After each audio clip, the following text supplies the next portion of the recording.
And away we go. We are coming to you live from the Penn Club here in Conshohocken, our home away from home. It feels like we've done a few events here.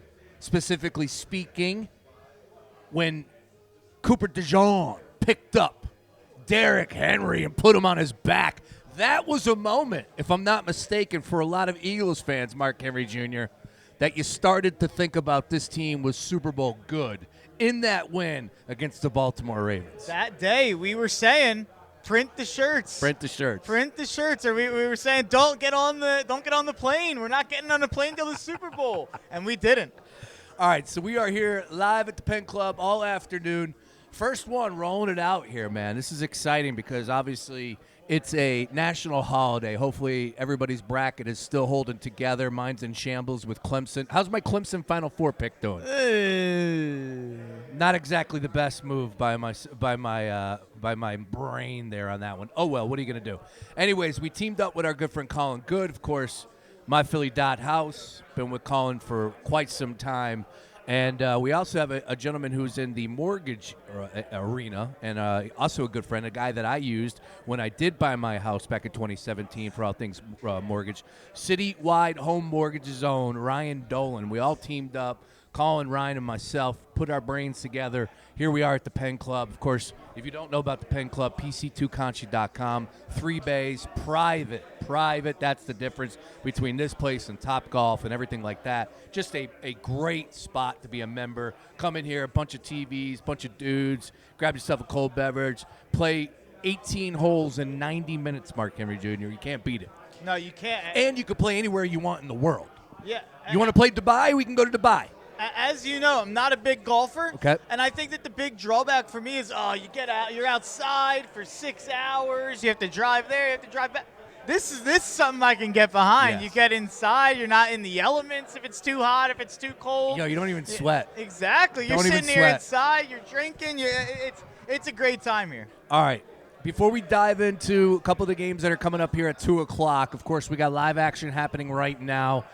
2 games already off and running. Pretty good one between Mississippi State and Baylor. Alabama currently trailing Robert Morris. Flipped. They're up 6. Oh, excuse me. Up That's 6. 19. That's 19. All right. Again, we won't get too bogged down with those scores at this point in time. But let's just hit rewind real quick, Mark, and talk about yesterday.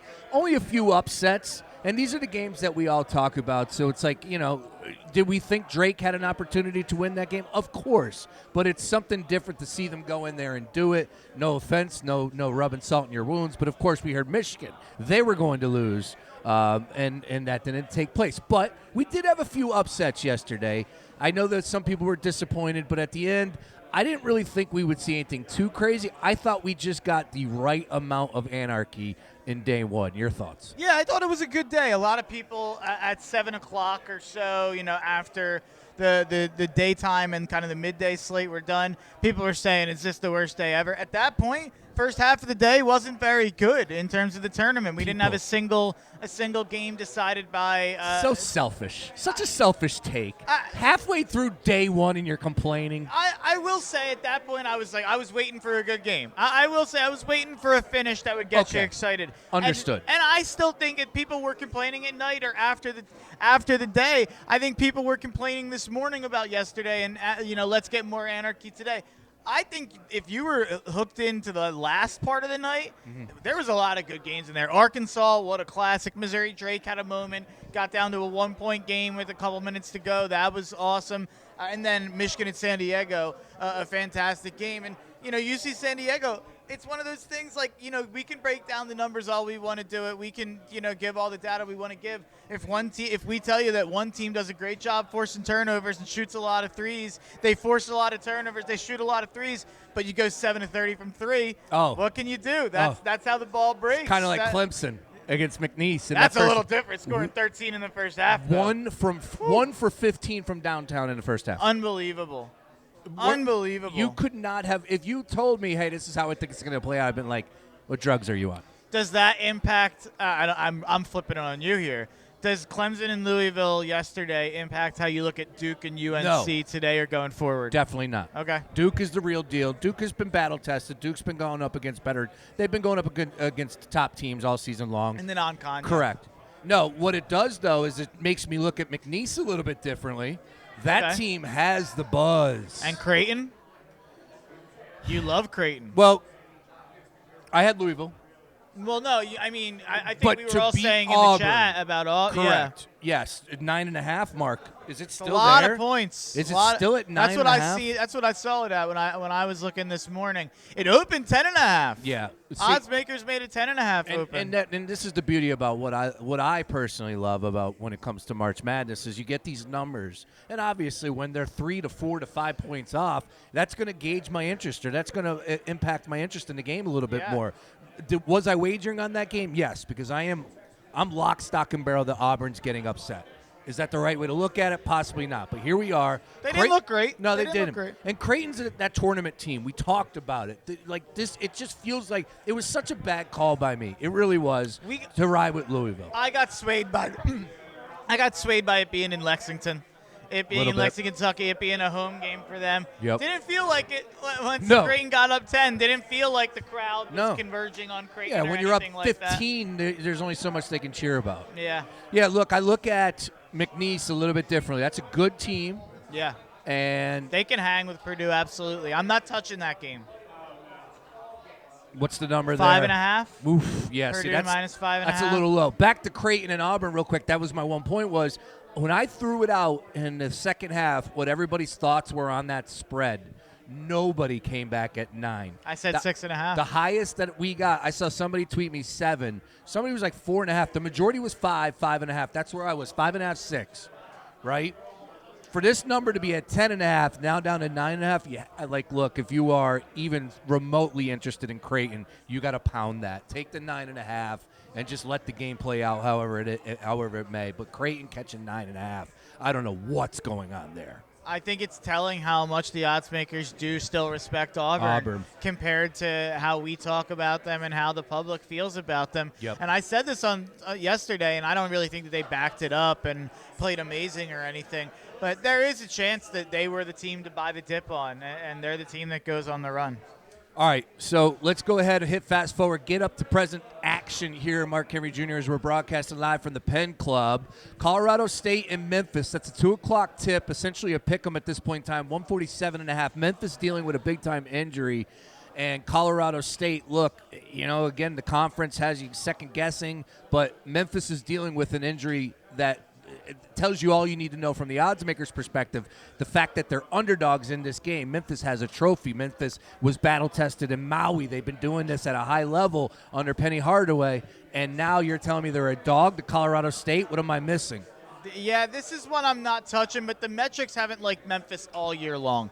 The metrics have thought Memphis is fake. And you look at the numbers here, since December 15th, Colorado State is 20-4 in that stretch. 28th in Bartorvik. Memphis in that same stretch, despite being 21-3, one win better, ranked 64th. So 64th instead of Colorado State being 28th in that same stretch since December 15th.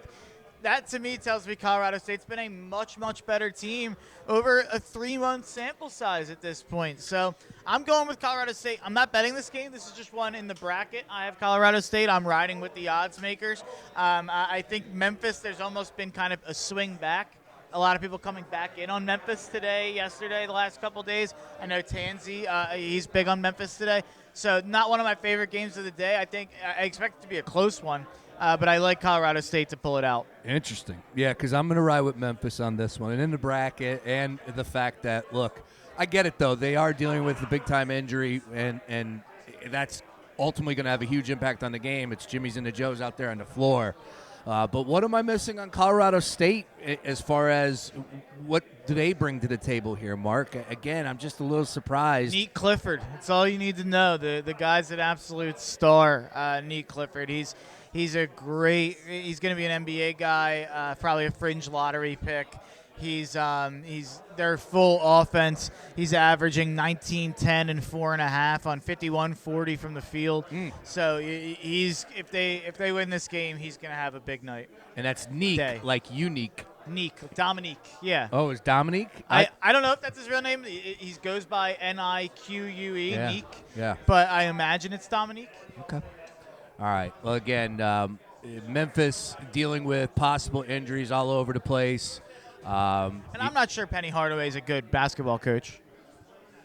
That's always a factor with me with Memphis. I'll never forget that FAU first round game. Yeah. FAU ends up going to the Final Four, and obviously bad draw for Memphis to get an FAU team that goes to the Final Four. But Dusty May coached the pants off him in that game. Memphis had the more talented team, and they found a way to lose it. I kind of could see that happening again today. All right. Yeah, again, we're talking about Tyrese Hunter and Adante Harris possibly on the shelf for both teams here, or for Memphis here coming up at 2 o'clock. All right, next one up. Let's keep it moving here on DraftKings Sportsbook. Mark Carey Jr., let's talk about number 1 Duke. How did our 1 seeds do yesterday? Houston covered. Auburn did not. Yes. Auburn did not cover. So 1-1 for our 1 seeds. Duke, 32.5-point favorites. Mount St. Mary's, I did not watch that first 4 game that they ended up winning there. 141.5. What's the latest with Cooper Flagg? Is he a go today? He's playing. I think that's the whole story. I'm not touching this game from a gambling standpoint, but what are you doing playing Cooper Flagg in this game? It feels crazy to me to not wait until Sunday and give him a little rest. Do you have him come out and play a little bit to start the game, and then you pull him back and only put him back in if you need it? I don't know, but it seems crazy to throw him out there.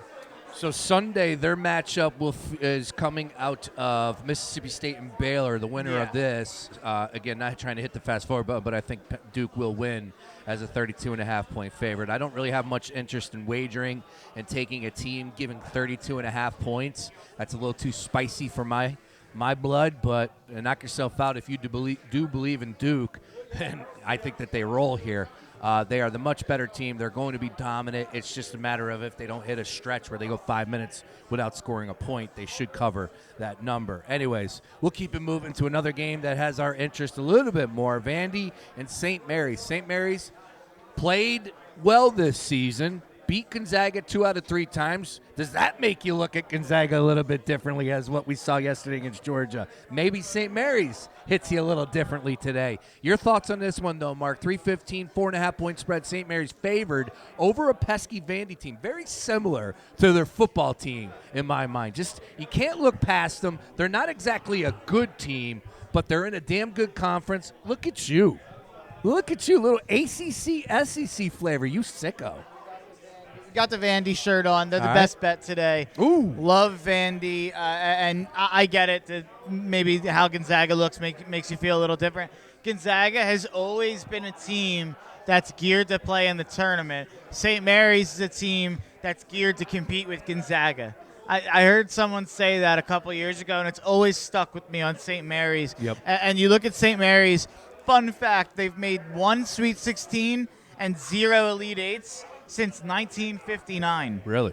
One time, 2010, 7 straight trips to the tournament without a Sweet 16, 1-6 in their last 7 trips to the tournament. I don't believe in St. Mary's and Randy Bennett when it comes tournament time. I'm all over Vandy. All over Vandy. Great guard play. I have a lot of plays I could throw a lot of data at you with. Yeah. This one's just, I do not believe in St. Mary's, and I believe in Vandy's guards. Okay. Well, again, it's funny because when the tournament comes around, I'll always believe in Gonzaga. I'll never believe in St. Mary. Never. But regardless, here we are. Vandy could be one of those teams in the SEC went 4-2 yesterday. Yeah. This could be one of the teams that's like, all right, yeah, we were carried because of a 14-team league, which were there damn good, but at the end of the day, how good is Vandy? We'll find out. If you made me make a selection, I think I'd go head-to-head with you on this one. I do have St. Mary's advancing. I'm not comfortable giving a 4.5. I think Vandy can win this game, so this is absolutely a spot that I want no interest or have no play in it. But just bracket speaking, I do have St. Mary's. Who cares about that? All right, on to the next one. One more because you're wearing the sweatshirt. 4 o'clock, we got North Carolina, Ole Miss. Now, as I just ran my mouth about Vandy in the SEC, I want to come back to Ole Miss. Ole Miss, damn good coach with Beard. I liked the games that, again, Mark, I often go to this. It's just the truth. I tune into these games, and it's like, all right, I like what I see from Ole Miss. UNC was in a desperation spot where they got unbelievable athletes, and they were able to open it up against San Diego State. Is UNC capable of winning this game? Absolutely. But UNC is in this position because UNC doesn't win this game. They don't win this game. That's my point. So if I'm going to back up what I've been saying all along, well, specifically for the last couple days now, I have to stick to my guns. I'm going with Ole Miss. I'll catch the 1.5 here. I got them advancing in the bracket, and I'm going to pick against UNC. We've just seen time and time again that we will see one of these teams from the first 4 make a run. And to me, North Carolina, regardless of what the resume is, the resume doesn't matter anymore. It's about the talent that's on the team. Correct. And they are so talented, and they showed you just a little glimpse of that, obviously, against San Diego State. And I think you see more of it against Ole Miss. If we just line up talent for talent, this roster, it's not close. North Carolina is a much more talented roster than Ole Miss. And I like Padula, best player on Ole Miss, transfer from Virginia Tech, really solid guard. But you look at North Carolina, they're just littered with guys who are 4-star, 5-star type guys who have put up big numbers at this level, whether they're transfers or not. If it comes down to coaching, Chris Beard is the better coach here for sure. I just think Carolina is far more talented, and I love how the bracket opened up for Carolina. We know time in, time out. You see these first 4, it gives these teams a runway to get hot. And Carolina's heard nothing but for 6 days about how they're not deserving and how they don't deserve to be there. They shouldn't have got in. This team should have got in. The West Virginia governor wants them sued. Bubba Cunningham memes, all the jokes. That's got to fire up a team like North Carolina to come out and you get a little runway to get going against San Diego State. I think they can stay hot here against Ole Miss. I think they win this game, and then they win against whoever wins the Iowa State game. Ooh, yeah, you do have them going to the Sweet 16. You and Tansy were pitching that idea. Tansy's going to be joining me in a little bit. We're live from the Penn Club. Make sure you're streaming us on all things socials at Fox PHL Gambler. Keeping up with everything bracket-related on our socials as well all weekend long. We're going to have a bunch of live content coming to you tomorrow and on Sunday as well. Them boys, them Hector boys down in Atlantic City tearing it up at the Trop. They're at the Trop. I didn't get a confirmation on that. Tropicana, one of my favorite places on the planet. I'm a huge Tropicana NAC guy. Love the Trop. I'm a Borgata guy. Huh? I'm a Borgata guy. Okay. Actually, let me take that back because I go to the Hard Rock. I'll make the Hard Rock. Look, I love Atlantic City, and I love Tropicana. You got Caesars there. Like, when you do that side, if I go to Atlantic City and I got time, I'll do that side. Sure, I'll hit them all. Love them. But 95% of the time, if I'm going to Atlantic City, I'm going to the opposite end, and I'm going to Borgata. So that's the issue. Yeah, I'm a Tropicana guy because I've said it last night. Boogie Nights, top 2 bar in America, in my opinion. I love Boogie Nights. They've got a I don't take you for a Boogie Nights connoisseur. Oh, I get down to clown and get down on it. Oh, that's right there up the alley there. No, it's a scene there though. I love Boogie Nights. So, and in general, I think there's a couple fun. There's like a karaoke bar that's fun, a comedy club that's fun in there. They do a good job. I love, and Carmine's great for dinner. Yep. Love the Trop. Been to Carmine's before. Huge Trop guy. All right, Mark Henry Jr.'s hanging out all afternoon. Once again, ladies and gentlemen, we're here at the Penn Club for our Day 2 March Madness on a Friday, and we are hooked up. I'll tell you what, we are hooked up. Primos came through in a big way, Mark Henry Jr. Yeah, catering season, it's here. If you got a party, don't think twice about it. Whether it's an office lunch or family gathering coming up, Primo Hoagies just allow them to take care of the food. Legendary hoagie trays. As soon as I came in, walking through the door with those 2 gigantic ring hoagie trays from Primo Hoagies, everybody had the same reaction. Oh, you got Primos? You're damn right we did. Here's the deal, folks. They got a lot going on. Make sure you download the Primo's Hoagie app. You're a big app guy. Oh, make sure you download the Primo's Hoagies app and place your order ahead of time, earn rewards, and get access to exclusive Tuesday Flash app deals right at your fingertips. Once again, shout out to Primo Hoagies and all of our great sponsors that we will hit throughout the course of the afternoon, live from the Penn Club. For Mark Henry Jr., I'm Sean Brace. We got you through 4 o'clock. Good luck on those plays. Joe Tain's going to join me in a little bit. More after this.